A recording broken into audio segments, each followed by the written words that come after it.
Halo. Halo was just, to me, one of the best games to ever, come about in my life.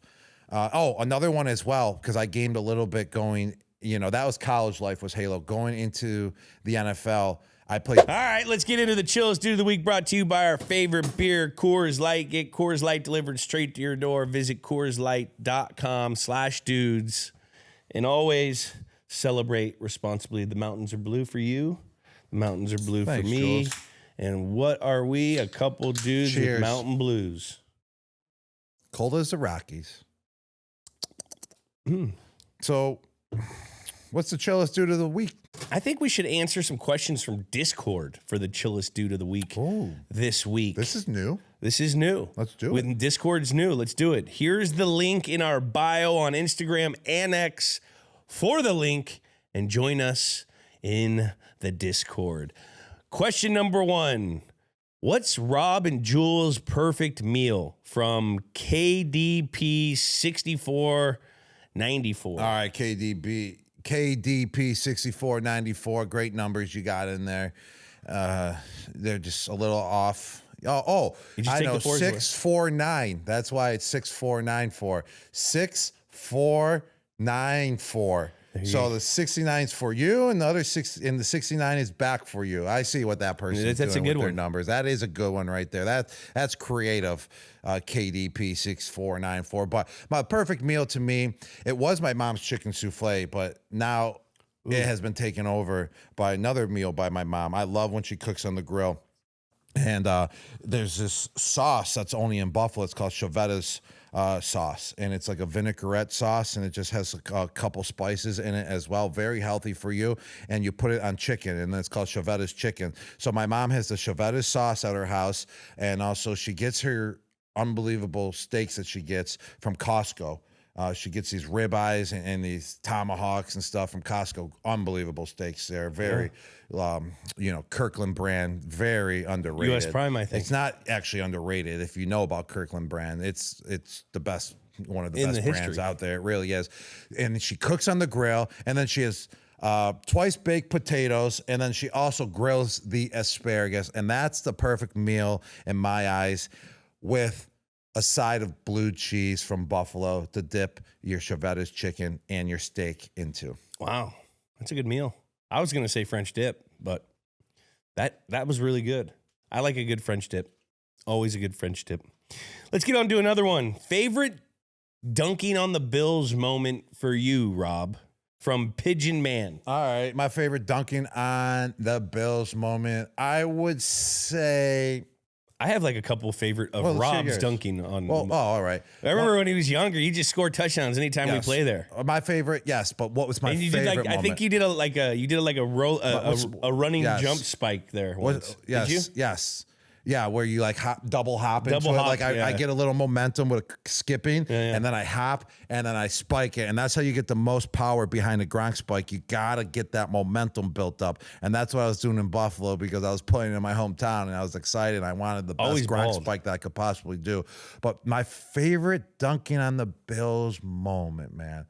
Like, there's so many great moments that we had going against the Bills. It wasn't like any time we never really knocked them out of the playoffs or anything. They just were never, a team to be, almost making the playoffs. So we never knocked them out. Never knocked them out. They weren't like they are now. So I would say my one-handed touchdown catch versus them. That was a sick one. It was in the corner of the end zone at Gillette Stadium.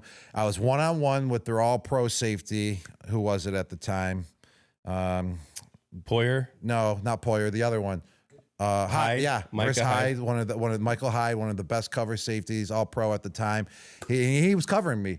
But I'm uncoverable because of just my size. I'm not saying because of how great I am. I'm saying because I can use my size to my advantage. And then I have the athleticism at my size to be able to move around and get the ball over a smaller defender. So Tom placed it where only I could make the play. I stuck my hand out, turned around a little bit, grabbed it one hand, kept my 2 feet in bounds, tippy-toed into the end zone, and made a unbelievable one-hand catch at Gillette Stadium. That was a good one. It was like an alley-oop, basically. That was my alley-oop dunk on the Buffalo Bills.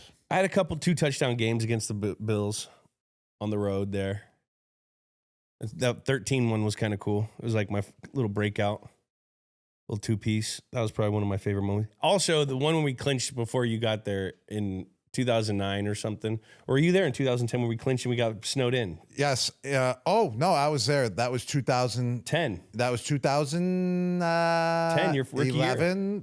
2010? 10. Yeah, 2010, my rookie year. Yes. And then we got snowed in right after the game. A snowstorm came, so we couldn't fly Dinosaur home. barbecue. Yes, you guys went there in Rochester. I actually stayed back, and I caught a ride up in the morning to meet you guys to fly out because obviously my family's there in Buffalo. So I stayed back with my family, and I actually missed that trip, and I heard so much about that trip when you guys went to Dinosaur Barbecue. But that was a good game. That was. Now let's get into another one. We got a couple more here. All right, here we go. If both of you are gamers, what games are you currently playing from MJC? I'm not really a gamer right now, but when I was in college, it was Halo. Halo was just, to me, one of the best games to ever, come about my life. Another one as well, because I gamed a little bit going, that was college life, was Halo. Going into the NFL, I played Zombies. And you played a lot of Zombies. Zombies was on Call of Duty. And I used to run home right after team meetings, right after, that you practice ends at like 2:30, and then you go in the meetings at 3:30 to 4:30 to watch film, and then we would be cut from the stadium at 4:30. I literally used to run home so I could get on the couch with Nasty Nate Dogg. You know who Nasty Nate Dogg is? And we would put on Zombies, and we would play Zombies from 4:35. The moment I got home, because I hustled home, here, don't tell, hopefully Josh McDaniels isn't listening right now. I would run out of our meetings, play Zombies from 4:35 to like literally 10:30 at night, and then go to bed, and then do it again the next day. Yeah, that's the NFL life. Yeah. I got to like level 38. I wasn't a Zombies guy. I liked the war zones and stuff, and I was in the Fortnite for a little. Right now it's just FC 26. Football Club 26, the new FIFA. That's the only one I'm playing. How does taking a sick day in the NFL work from the kid with like 5 Ds? The kid. Is this Kid Rid? No. This has to be Kid Rid, because Kid Rid always wanted a sick day. He just wanted to chill at home, get some rest, do his thing on the couch. I don't think I've ever had a sick day. Yes. So how do sick days work in the NFL? I mean, you really, truly have to be sick in order to be sent home. Oh, actually, I got COVID. Yes. Well, COVID was totally different. That's not really a sick day. That's called COVID days. Like, if you had COVID, you were sent home for a week. That was a whole different protocol. Sick days, like, you have to hold you in a trainer's room and like say, here's some fluids.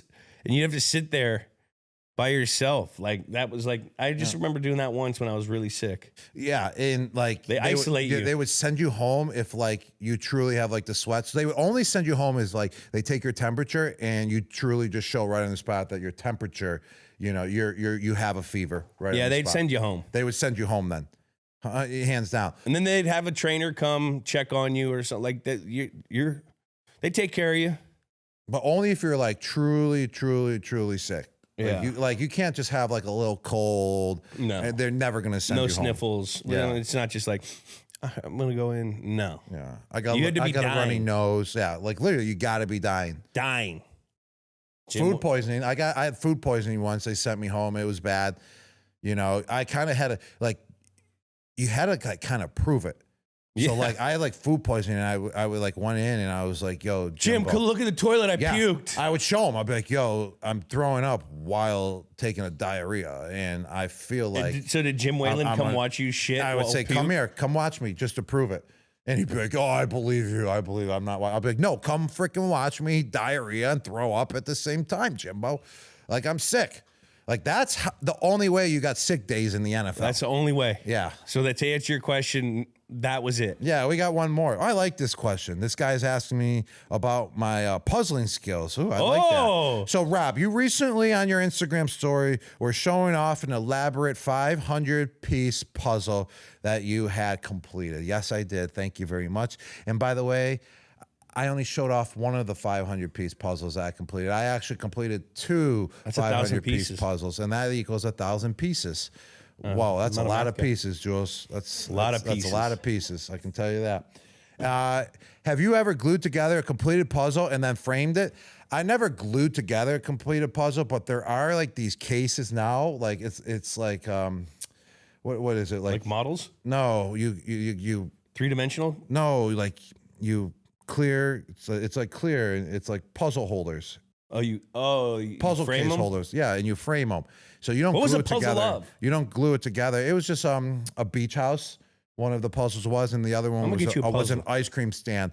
And I'm becoming so good at puzzles. Back in the day, a 500-piece puzzle like this would have taken me about, probably 15 to 20 hours to do. And now I'm knocking out these puzzles, 500-piece puzzles. I sat there, I did it for 5.5 hours, and I woke up and I did it for another hour and a half. So I knocked it out in a total of 7 hours. So once you get on a stroll, once you get on a roll, I mean, you just, boom, you start knocking it out. What are you thinking about when you're doing these puzzles? You're just thinking about finding the next piece and getting it done and fitting them together. Because every piece you fit together, you feel accomplished. You feel satisfied. And it's rewarding. So 500 pieces, you feel satisfied 499 times. Not 500 times. Why, Jules? Because the first piece isn't done. You can't. There's always going to be one piece that doesn't connect out of 500 at the very beginning. 499 connections you get. So there's not 500? No, there's 500 pieces, but you only get 499 matches, like pieces together. Man. Yeah, I think so. He's a number guy. What a question from Rachel C. On Discord. I want to, you know what? That's going to be my new gift. Like whenever I'm in like a new state, or like I travel, I get Lily like candy and like a snow globe, and I'm going to get Gronk like a puzzle. I'm telling you, this is why I do puzzles. Puzzles put your brain chemistry back together as well. Probably. It really I need to start doing puzzles. Say you're partying, you're traveling back home, 6-hour flights that I do, and you get home, you're like, wow, I feel woozy. I feel jet lag. I feel like I can't even form a sentence, all that stuff. Well, what do? I go to the puzzles. And the puzzles, they make me feel satisfied. And also, if I'm bored, I go to the puzzles. If I'm not feeling complacent, if I'm not feeling present, I go to the puzzles. And within 5-6 hours of just going straight, within the first 30 minutes, it's kind of tough. It's like working out. The first 5 minutes is tough, and then kaboom, you get into the groove. Well, same with puzzles. You're just sitting there, you're bored. The first 30 minutes, you're not really feeling it. Then all of a sudden, everything just starts turning, kicking in, and you get addicted, and you sit there for 5-6 hours straight. You knock out the puzzle. When you're done, you get up, and you're like, oh my gosh, it's 11 p.m. at night. Like, what happened? What happened to my whole entire night? You don't think about food. You don't think about drinks, nothing. You just go, and you're satisfied, and it makes you present, and that's why I do puzzles. We're making a Dudes on Dudes puzzle. It's going to be a 1,000-piece puzzle. It'll be coming to you guys soon. We'll have a docu-series of Gronk doing the puzzle. Yeah. It'll be insane. So, coming out next soon. Chillest Dude of the Week was presented by our favorite beer, Coors Light. Get Coors Light delivered straight to your door. Visit CoorsLight.com/dudes and always celebrate responsibly.